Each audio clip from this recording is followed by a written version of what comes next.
Any moment here, it's going to start. Early heads up, she might get duck out if she walks in the door. But the confusion over this 5 things email really came from Elon Musk's post about it. He said over the weekend that anyone who failed to respond, that would be taken as a resignation. Of course, that didn't appear in the email itself. And then just after OPM cleaned up the messaging on that yesterday, clarifying that agencies have the final authority on what, if any, consequences people should face for not replying, Musk posted to X, quote, "Subject to the discretion of the president, they will be given another chance. Failure to respond a second time will result in termination." Many White House officials reject the notion that there are conflicting directives and that this is at all confusing.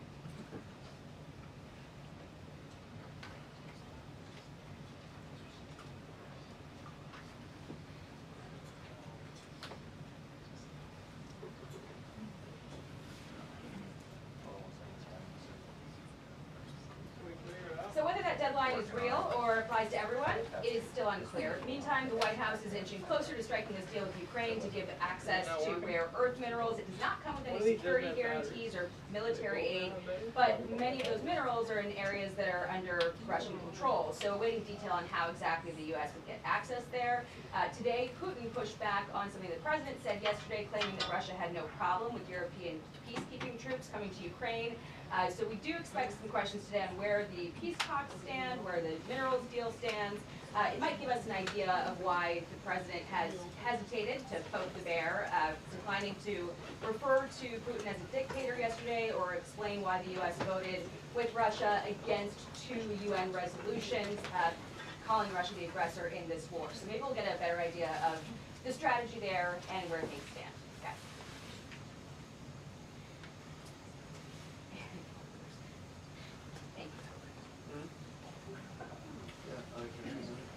Thank you.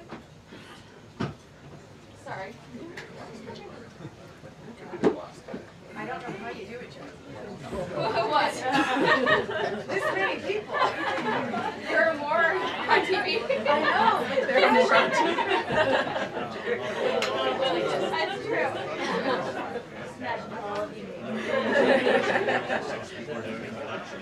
Getting those call-outs. How are you?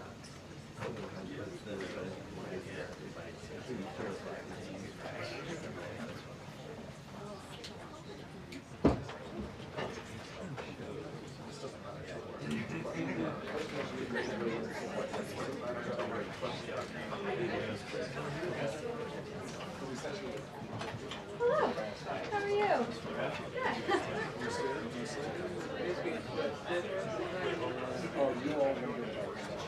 I was going to be, but I just Oh, no. I don't know how you do it either, too, Russia, man. Like, both of you. Like,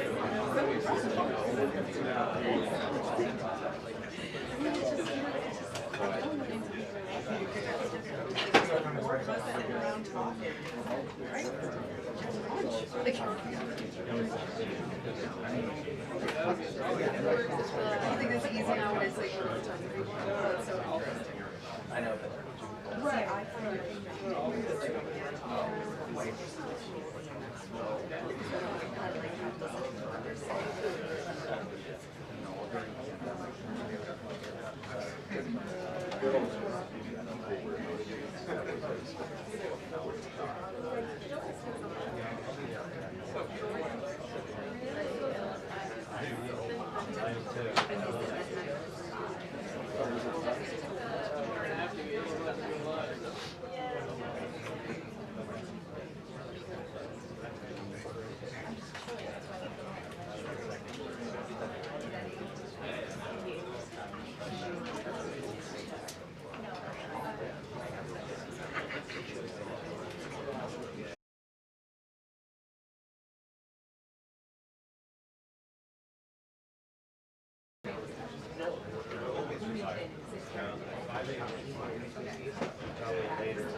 Cool,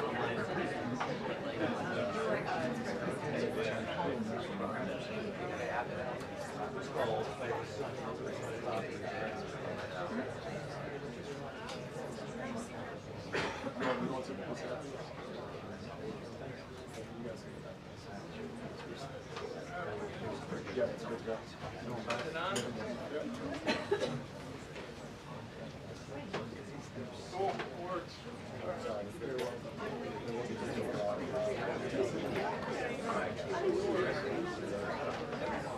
Thank you.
I actually thought that was for that, so that they could look into there and they would find that model.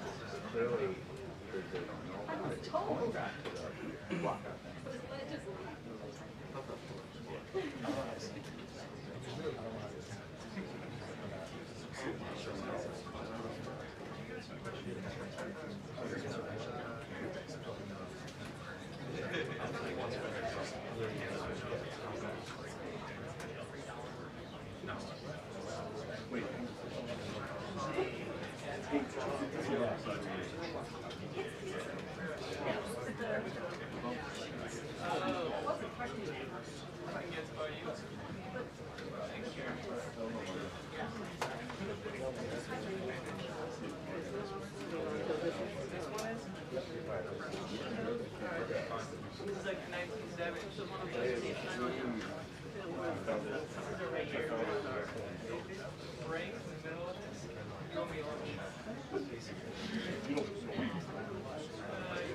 Yeah, I'm so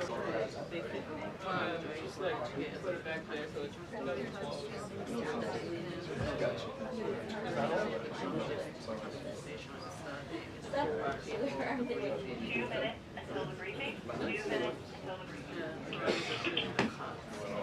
I don't like what you have got to shoot it, so I try not to hear the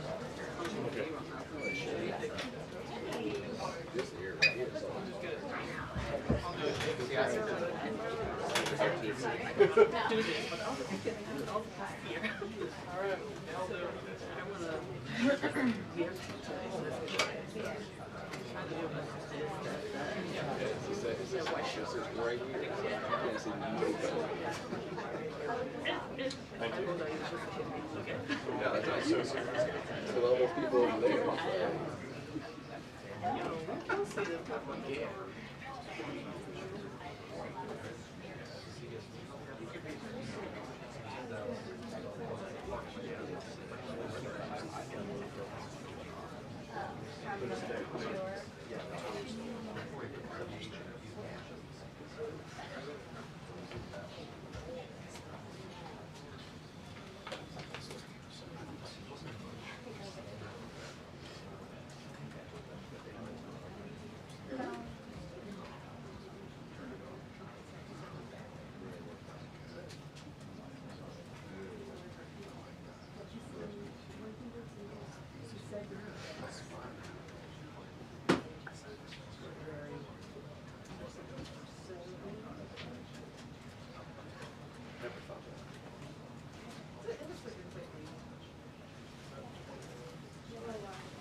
Good afternoon, everybody.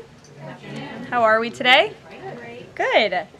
During his inaugural address, President Trump promised that America would be a manufacturing nation once again, and liberal pundits mocked him for it. But those critics were proven wrong once again. On the heels of President Trump's Oval Office meeting with Apple CEO Tim Cook last week, over the course of the current Trump administration, Apple plans to hire around 20,000 new workers, creating high-paying jobs right here in America. And the investment isn't limited to one specific region of our country. Apple teams and facilities will expand all over our country in Arizona, California, Iowa, Nevada, North Carolina, Michigan, Oregon, Texas, and Washington. With President Trump in charge, America is open for business. Apple CEO Tim Cook said it best in the company's announcement: "We are bullish on the future of American innovation." On top of this incredible Apple announcement, President Trump already announced more than $1 trillion in pledged investments into the United States. And on another important note that the American people entrusted President Trump to fulfill, this administration's efforts to seal the border continue to prove extraordinarily successful. In President Trump's first month back in office alone, illegal border crossings hit lows not seen in decades, down 94% over the past year, while interior arrests are up 134%. And this past Saturday, this is a significant statistic that I wanted to share with all of you, there were only 220 illegal border crossings on Saturday. This is a 15-year low. Think about that in comparison to the amount of illegal border crossings we saw under the previous administration. Fox recently reported that a San Diego migrant shelter is closing its doors after saying they have not received new asylum-seeking families or individuals since January 20th. We all know what happened on January 20th, don't we? And yesterday, New York City Mayor Eric Adams announced that the massive Roosevelt Hotel migrant shelter in Manhattan will shut down in the next few months. We're also seeing a reverse migration effect. There are now verified reports from the Associated Press of migrants abandoning their journey to the United States and heading back home.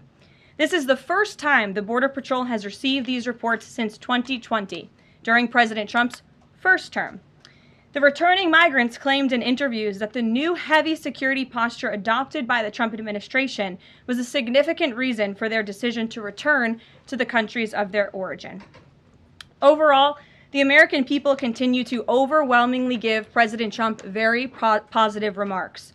Nearly every one of President Trump's policy initiatives are receiving strong, majority support. And I have noted that in every briefing since Inauguration Day.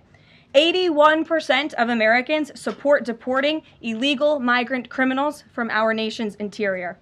76% of Americans support the DOGE-led efforts of a full-scale investigation to find and eliminate fraud and waste in government expenditures. Again, this is from a Harvard-Harris poll, a very legitimate pollster.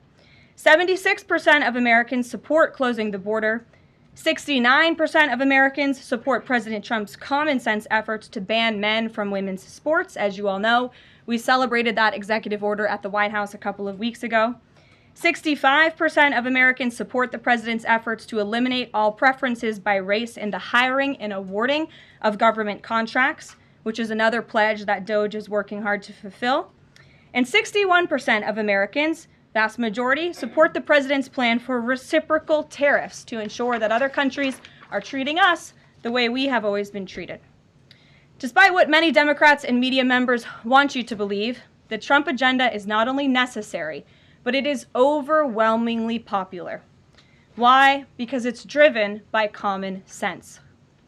And finally, as you all saw yesterday, a federal judge denied the Associated Press's emergency motion for a temporary restraining order against myself, our Deputy Chief of Staff Taylor Budowich, and our Chief of Staff Susie Wiles for our decision to remove the Associated Press from the White House press pool for certain and special events.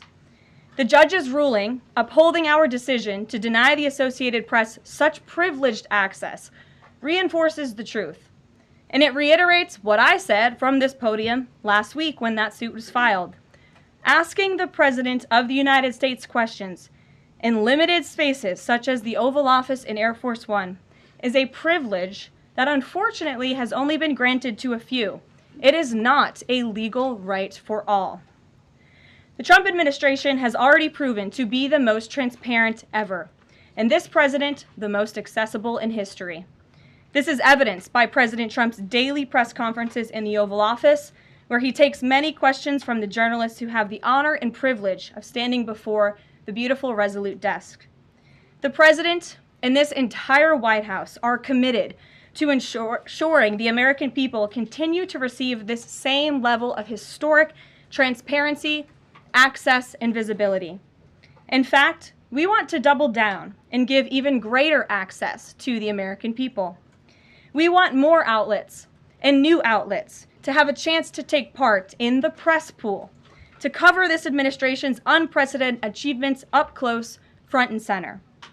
As you all know, for decades, a group of DC-based journalists, the White House Correspondents Association, has long dictated which journalists get to ask questions of the President of the United States in these most intimate spaces. Not anymore.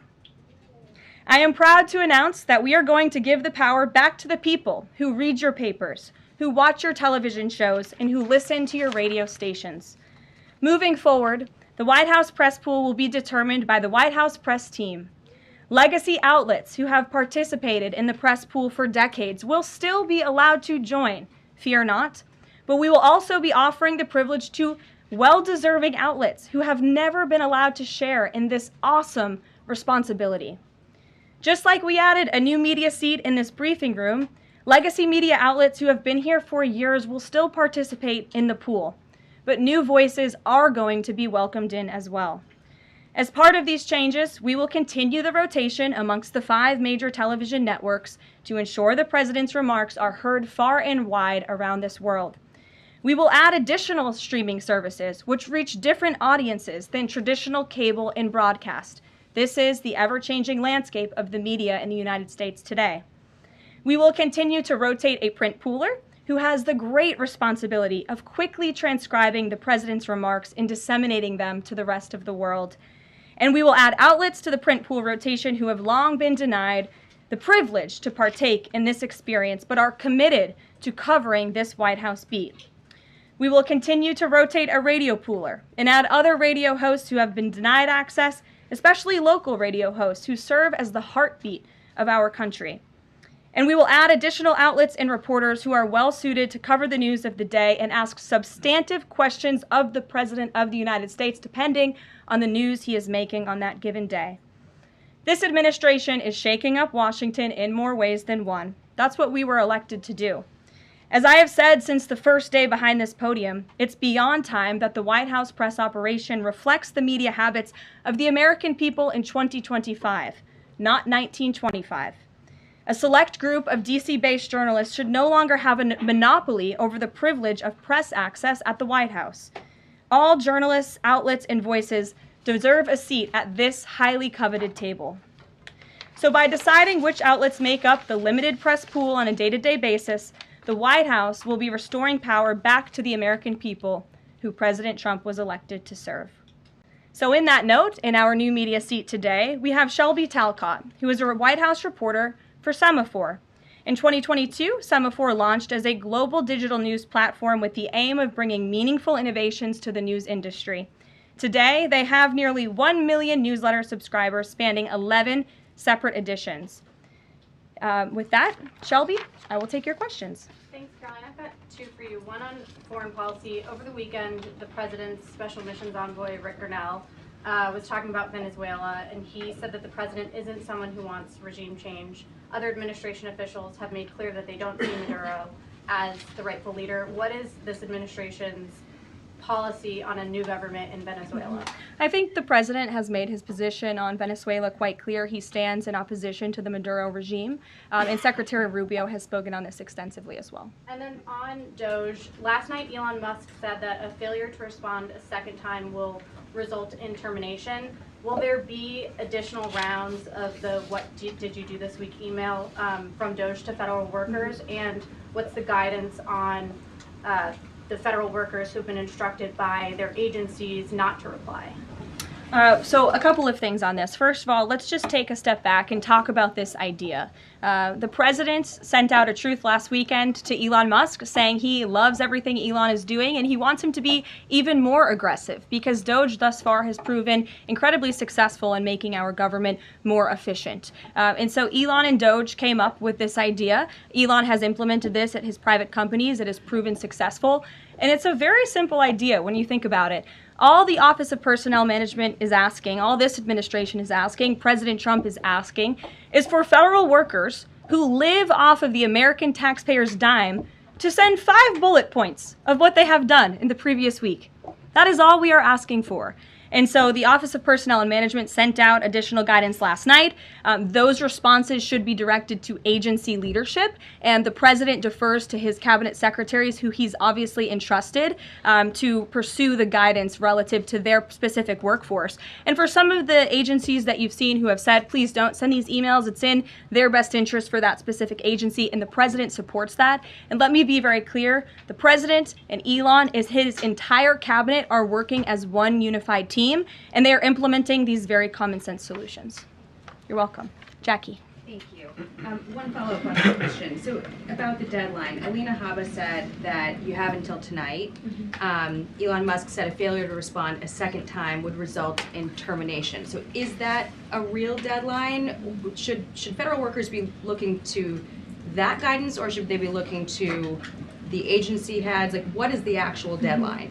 So again, the agency heads will determine the best practices for their employees at their specific agencies. Again, this was an idea that Elon come up with. Doge worked with OPM to actually implement the idea, and the secretaries are responsible for their specific workforce. And this is true of the hirings and the firings that have taken place. And we advise federal workers, unless your agency has dictated you not to respond to this email. In fact, I can announce that we've had more than 1 million workers who have chosen to participate in this very simple task of, again, sending 5 bullet points to your direct supervisor or manager, CCing OPM. I actually participated in myself. It took me about a minute and a half to think of 5 things I did last week. I do 5 things in about 10 minutes, and all federal workers should be working at the same pace that President Trump is working and moving. We have a country to save, and we want this federal government to be responsive to the needs of the American people who re-elected this president to have historic, massive reform, and that's what the intention of this idea is. Can you clarify one thing, though? Because Elon Musk also said that a reason that they wanted this 5 things email was just to see if people are actually alive. citing that there are some federal Yeah. workers who might not even be alive. So meantime, NBC is reporting that these responses are going to go into an AI generator to evaluate whether these jobs are necessary. So is it just to see if people are actually working, or is it an effort to maybe cut some of those jobs? I have not seen that NBC News report, and I haven't heard that from Doge or from Elon himself. Again, this is to ensure that federal workers are not ripping off American taxpayers, that they are showing up to the office, and that they are doing their jobs. That's what the American people expect, and it's a very simple task to complete. I did it myself, and I was more than happy to do it because I'm very grateful that I am serving the American people on the American taxpayers' dime. Do you think Doge should hire a spokesperson just so that Elon Musk doesn't put out tweets that then confuse federal workers? Are my press briefings not good enough for you, Jackie? John. Caroline, thank you. In the ruling by Judge McFadden yesterday, who dismissed the lawsuit that AP brought against yourself and your team members here, President Trump, in there he said, why not just do away with the entire White House Correspondents Association along with it, because essentially they have no authority, they just usurped it. What is your reaction to that? Well, first of all, John, it's great to see you. And you are one of those individuals who has you're on a streaming platform that hundreds of thousands of people tune into every day. So it's great to see you in the briefing room. I did address that actually in my opening remarks by announcing that the White House press team in this administration will determine who gets to enjoy the very privileged and limited access in spaces such as Air Force One and the Oval Office. There are, as you know, look at this room, hundreds of journalists who show up to this building every single day and are not granted that luxury of flying on Air Force One and asking the President of the United States questions. And so we want to ensure, again, everyone has a seat at that highly coveted table. But alas, the legacy media outlets who have been doing this for quite some time and have invested resources into covering the White House, their spots will remain, just like they have in this briefing room as well. Sure. Steve. Could you give us an update on the negotiations around the Ukraine minerals deal, and when is President Zelensky going to come visit? So the president talked at length about this yesterday, the critical minerals deal with President Macron, and in the more than hour-long press conference he gave all of you in the Oval Office himself. There hasn't been significant updates since the president's remarks last night, but I will just reiterate his position. It's critical that this deal is signed. He expects President Zelensky to sign a deal. This is to recoup American tax dollars that have been funding Ukraine's national defense. And it's also great for the Ukrainian people who have been put through hell because of this war. And it will create a lasting economic partnership as Ukraine will need to rebuild their country because of this brutal war. And just to follow, is Steve Witkoff delayed his trip to the Middle East so he can concentrate on this minerals deal? I don't want to comment on Mr. Witkoff's travel plans or read anything out just for obvious reasons, but he remains very much working. That man is working around the clock to secure this deal with Russia and Ukraine alongside Secretary Rubio and Secretary Bessent, General Keith Kellogg. He's also working very hard to secure a peace deal in the Middle East as well. So God bless him, and he's working alongside the president every single day. Sure. Thanks, Caroline. The president's executive order creating Doge called for the naming of a Doge administrator. Who is the Doge administrator? So the president tasked Elon Musk to oversee the Doge effort. There are career officials and there are political appointees who are helping run Doge on a day-to-day basis. There are also individuals who have onboarded as political appointees at every agency across the board to work alongside President Trump's cabinet to find and identify waste, fraud, and abuse, and they are working on that effort every day. So is Elon Reagan. Musk the administrator? Reagan. Thanks, Caroline. I have two for you today, one on the border wall and one on the DHS investigation. Sure. First on the border wall construction has restarted in Texas and California under contracts awarded under Trump's first term. Is the president looking to secure new contracts, and how is he defining success in terms of border wall construction this administration? The border wall is a signature promise of President Trump's campaign. He talked about it way back in 2015 and 2016 and people laughed at him for bringing up this idea. It's proven to be not only an idea that he delivered on in his first term and continues to deliver on in his second term, but it's also proven to be highly effective.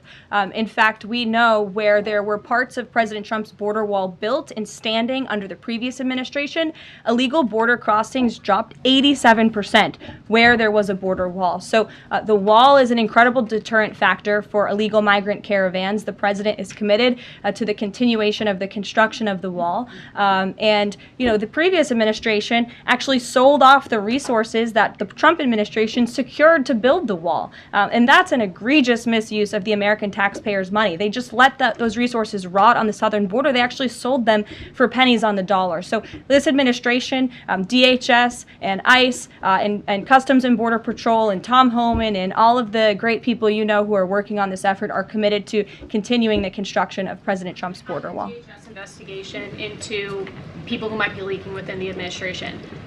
Will the White House release the names of the individuals that DHS Secretary Noem said were caught leaking details of the ICE raid? And can you share how many leakers have been caught so far and what agency they were a part of? I would defer you to DHS on the leakers that they have identified, but I know the president and this White House commend Secretary Noem for launching an internal investigation to identify those leakers because it's unacceptable for career bureaucrats who are standing in the way of the will of the American people and enacting President Trump's agenda. If they don't want to adhere to the will of the 77 million Americans who reelected President Trump, then they should go find another job. And if they continue to leak information, especially information that is critical to protecting Border Patrol agents and ICE agents who are out there doing jobs that not many people are willing to do, putting their lives on the line to protect our national security, then those individuals absolutely should be fired. And this administration is committed to finding them. Sure. Karoline, two questions for you. One related to Guantanamo Bay, the other to the White House Correspondents' Dinner. I wanted to get your response to some Washington Post reporting of the migrants who stayed over at Guantanamo Bay for the last 2 weeks. They told the Post they were rarely let outside. They were shackled and placed in what they described as cages and alleged that they were not treated as human beings. Does the White House have any response to those conditions? At Guantanamo Bay? It's a promise the president campaigned on, that if you invade our nation's borders, if you break our country's laws, and if then you further commit heinous, brutal crimes in the interior of our country, like raping and murdering innocent, law-abiding women and girls, and committing heinous acts of violence, then you are going to be deported from this country, and you may be held at Guantanamo Bay. These are criminals we are talking about. Don't forget that. Sure. So U.S. consumer confidence fell this month the most since August of 2021. What is your message for Americans who are concerned about the impact of things such as tariffs on prices? Yeah, sure. Well, thank you for that question. It's obviously an important one. The president campaigned on reigniting the Trump economy and fixing the mess that was created by the previous administration. We know they created an economic and an inflation nightmare for the American people, and I'm not going to stand up here and lie to you like my predecessor did about the state of our economy. We understand there are people that are hurting, and this administration is wholeheartedly committed to ensuring that those individuals see relief and price reductions and tax cuts and in less regulations that are burdensome on their household and their businesses. And the president and this entire administration are focused on that every day. I can go through the very long list of economic actions this president has taken. I know you work for Bloomberg, so I'm sure you're well aware of them, but I can assure the American people that the president is very much focused on bringing down the cost of living crisis in this country that was created by the previous administration. I just have a quick follow-up. Sure. Is the president planning on whipping any votes for support for the House budget vote? And if so, to whom is he making calls? I'm not aware of any calls that he has made. I did talk to the president about his position on this just before coming down here, and he said that he's made it very clear to the Hill what his priorities for a budget are. He's said it to the Speaker of the House. He said it to Leader Thune. The Senate and the House know what President Trump wants and know what the American people want. And so he expects Congress to get it done. He's looking at the proposal from the House. He will also be looking at the proposal that I believe the Senate is drafting up as well. Sure. Thank you. Thank you, Karoline. I have two questions. Does the United States Well, why don't you identify your question and I'll come back to you. Sure, go ahead. So, what guarantee that Israel will withdraw from Lebanon soil after 2 weeks, as the ceasefire terms indicates? I'm not sure about the guarantee that you're referring to. I can tell you that this administration remains very much engaged. We know the deadline for the Phase 1 ceasefire is imminent. So Steve Witkoff, whom I mentioned earlier, and the president's administration and his team and the president himself remain very much engaged. We want to see the ceasefire continue, and the president has made it very clear he wants to see all of the hostages who have been held in captivity in Gaza returned home. Jeff. Karoline, I was wondering if is Elon Musk going to attend the president's first cabinet meeting tomorrow? He is, as a matter of fact. I spoke to the president about that before coming down here as well. And Elon, considering he is working alongside the president and our cabinet secretaries, this entire administration will be in attendance tomorrow just to talk about DOJ's efforts and how all of the cabinet secretaries are identifying waste, fraud, and abuse at their respective agencies. We look forward to the meeting tomorrow, and I think you'll be hearing from the president and his cabinet where they're on campus tomorrow. I hope you guys are excited. So some of those cabinet members were caught off guard by the email. Nobody was caught off guard. A few departments said they were caught off guard. The FBI was, the DOJ was. Did anonymous sources say that, or did the cabinet secretary say that? The cabinet secretaries and others have said that they were not aware that this was happening. So I'm wondering, will there be a give and take tomorrow at the cabinet meeting? Is Elon Musk or the president open to any type of dialogue about who is actually in charge of the chain of command of these workers? I would reject the premise of your question, Jeff. The cabinet secretaries have not said that. I know anonymous sources, probably career bureaucrats, have leaked that to many of you in this room. But as I said at the beginning of this press conference, everybody is working as one team, and the president respects the decisions of his cabinet secretaries to tell their staff, not to respond to that email because they did so out of interests of national security, and they don't want to obviously risk confidential information. It's pretty common sense. Dasha. Musk has obviously been doing a lot of work. He's been working every day, and a lot of the time weekends. He is designated as a special government employee, which means that he can only work 130 days per year. Is the White House expecting him to limit his work to 130 days, or are you going to work around those rules? Do you want to see him extend beyond the 130 So today is February 25th, so I think we've been here about 35 days, roughly. So ask me in another 100 days. Daniel. Karoline, thank you. You opened up with a major announcement from Apple, $500 billion, 20,000 jobs, doubling its advanced manufacturing fund. Yeah. What does that signal that such a global brand would make what it called its largest ever spend commitment just a month into President Trump's second term? What does that signal about his economic vision for the country?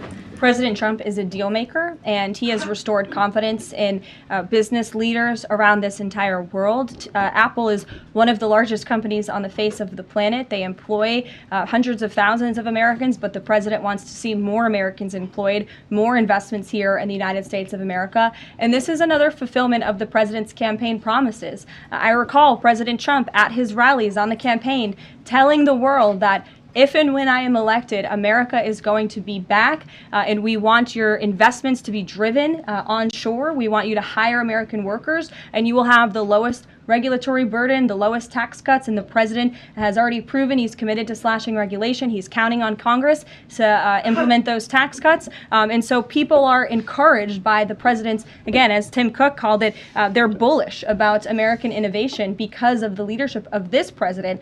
And it's a stark contrast to the leadership of the previous administration, Joe Biden, who I don't think spent any time trying to recruit any investments or jobs here at home.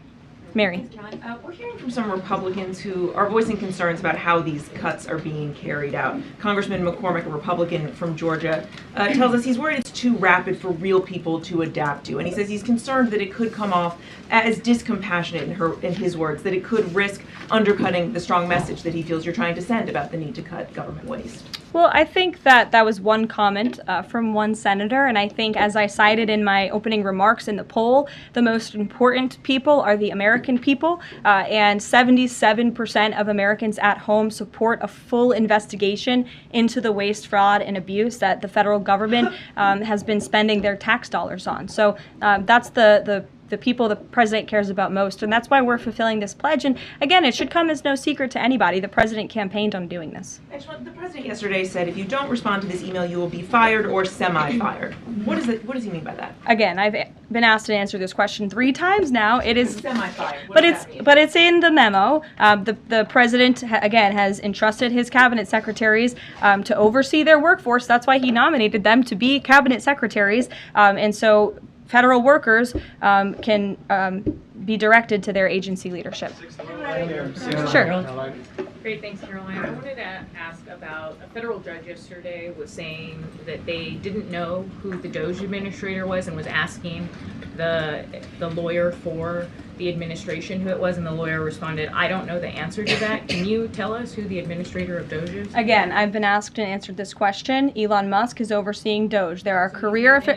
There are No, Elon Musk is a special government employee, which I've also been asked and have answered that question as well. There are career officials at DOJ. There are political appointees at DOJ. I'm not going to reveal the name of that individual from this podium. I'm happy to follow up and provide that to you. But we've been incredibly transparent about the way that DOJ is working. John. The Republican budget. Thanks a lot, Caroline. Since your last briefing, there have been some personnel moves that have been announced by the president, and I wanted to ask you about them. One was the president replacing the chairman of the Joint Chiefs of Staff, General C.Q. Brown Jr. What was the reason for the president naming a replacement for General Brown?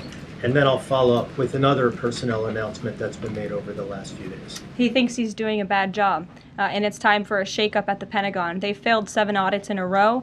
The trust in our United States military amongst the war fighters is low. The president is shaking up the Pentagon and the Department of Defense, of course, with Secretary Hegseth leading, and he has the right to do that. It's actually quite common from administration to do such a thing. The president, when he swore him in as the Chief of Staff for the Air Force, called him a great man and a great gentleman. Does he distance himself from the remarks that he made back in August of 2020? I think replacing him speaks for itself. James. There's one other one, if I'm sorry. Thank you. On the FBI, the president also announced a new deputy director of the FBI, Dan Bongino. From what has been reported, and maybe this is not accurate reporting, you can tell me, the FBI director, Kash Patel, informed Republican senators that it would be an individual named as the deputy who was a special agent currently at the FBI, and of course Mr. Bongino is not. What was the reason for naming Mr. Bongino to this position, and was Mr. Patel not correct in making that assurance to those senators? I'm not sure if anybody in this room has listened to Mr. Bongino when he talks about the past corruption at the FBI, when he talks about his experience serving for the United States Secret Service.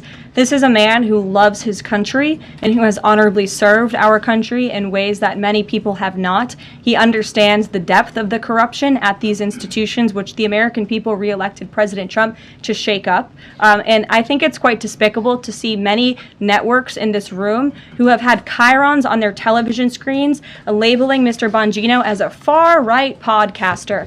He is not. He is a former law enforcement agent. He is a former Secret Service agent who put his life on the line to protect this country, and that is why the President of the United States has entrusted him for this important role. He's also an outsider to this Washington swamp, and we often see that when outsiders are appointed to such coveted positions, a lot of people in this city get very, very nervous, and they should be, because Dan Bongino and Kash Patel and Attorney General Bondi are focused on rooting out the corruption at these agencies and ending the weaponization of government once and for all. I'd like to end with something. As you all know, James, as you were just about to do.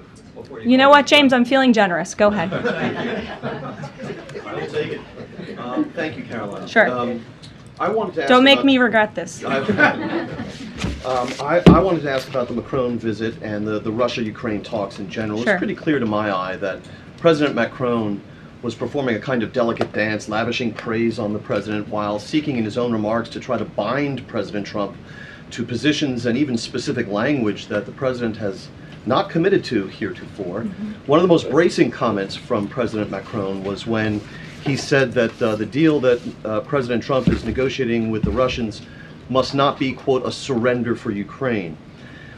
all of the public points that we have heard from President Trump, from Secretary Hegseth, and from other administration officials talking about these negotiations have averred to, quite openly, to concessions from the Ukrainians that will have to be made. The minerals deal, the abandonment of their NATO ambitions, and other elements. So far, we have not heard any administration official suggest a single concession that the Russians should be prepared to make. And so I wonder if you could assure us, at a minimum, that this negotiation process will not be as one-sided as the Europeans seem to think it is, that in fact, President Putin will also be made to engage in some concessions to reach this deal.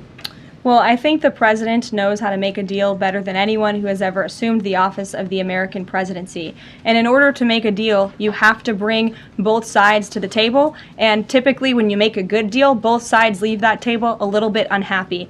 I'm not going to outline the concessions that the president and his team are engaged in discussing. These are obviously ongoing negotiations, and it would be unwise of me to impede them from this podium. But the president has made significant improvements in ending this conflict. He is committed to seeing an end to the war. He wants to see the bloodshed and the killing stopped. He wants to stop seeing young men being killed and slaughtered. This has been going on for far too long. The president inherited this mess because of the incompetence of the previous administration, and he's committed to fixing it. And he's made, some of those concessions clear, but I'm not going to get ahead of him on additional ones. But he is wholeheartedly committed to striking a peace deal in Russia and Ukraine, also in the Middle East. Thank you very much, guys. Good to see you. We'll see you later. Thank you.